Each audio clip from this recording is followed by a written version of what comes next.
transparency about the Fed's activities and the Fed's financial position, both to the public and to the Congress. I am, however, concerned with the auditing of monetary policy. My fear is that if we were to take what might be perceived as an unpopular step, that Congress would order an audit, which would be a way essentially of applying pressure, or be perceived as a way of applying pressure to our policy decisions. That was a story on Capitol Hill today from Federal Reserve Chairman Ben Bernanke, basically playing defense at his confirmation hearing. The chairman is trying to stonewall the Fed from being audited. Senator Bernie Sanders has put a hold on Bernanke's confirmation. Also, Congressman Alan Grayson told us on this program that he thinks that the audit would show secret bailouts to Wall Street. We know they gave Wall Street $700 billion with the TARP money, but Grayson thinks there could be hundreds of billions more doled out in secret. Joining me now, who has been really going after this for many years, Texas Congressman and former presidential candidate Ron Paul. You and I are on the same page on this one, so no shouting tonight, Ron. Oh, well, that'll be boring then, Ed. That'll be boring. No, we're not boring. We don't like that. Okay, do you agree with Congressman Grayson, and I know he's worked with you on this, do you believe that there have been, quote, secret bailouts? Oh, I think so, but the trouble is we can't prove it. But yeah, I suspect there is, because they doubled their balance sheet. And how did they do that? What did they buy? On their balance sheet, we do see that there's $800 billion worth of mortgage securities they bought. That's the derivatives, and they call them illiquid, but they were worthless. And yet we don't know whom they bought them from and how much they paid for. So it literally could be in the trillions of dollars for all we know.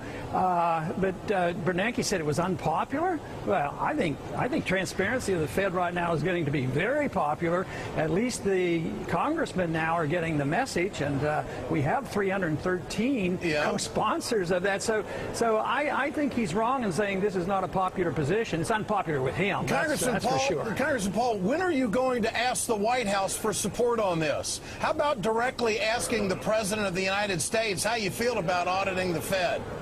Well, I thought you had more friends over there at the White House than I have, so not recently, some of your friends. Maybe I'll ask Alan to do that. Grayson probably has some But friends doesn't that over have some merit? I mean, if you've got 313 people on board in the House who want to audit the Fed, it would seem to me that the White House might want to take a stand on this one way or another. Yeah, I wish they would, but I know where they'll come down on it.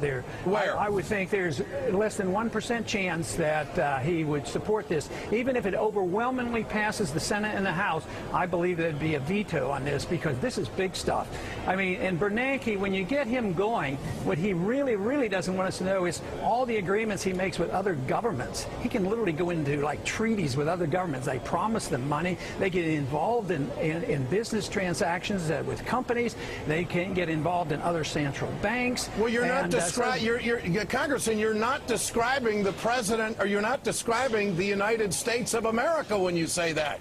You mean to tell me that you think the Fed chair is going out and doing deals and putting us in a box without the Congress weighing in on any of this stuff?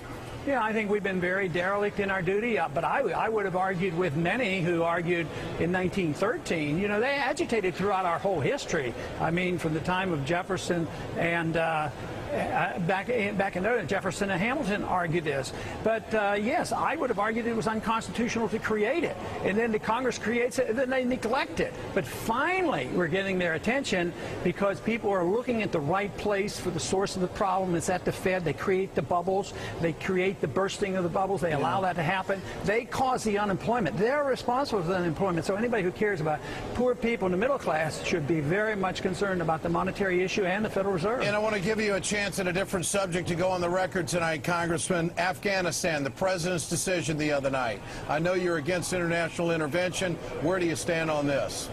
Oh, I think it's just terrible. You know, we had hearings on this yesterday, and Hillary Clinton was there, and Secretary of You're not impressed. Defense. And I asked him, I said, are you in support of the Bush doctrine of preventive war?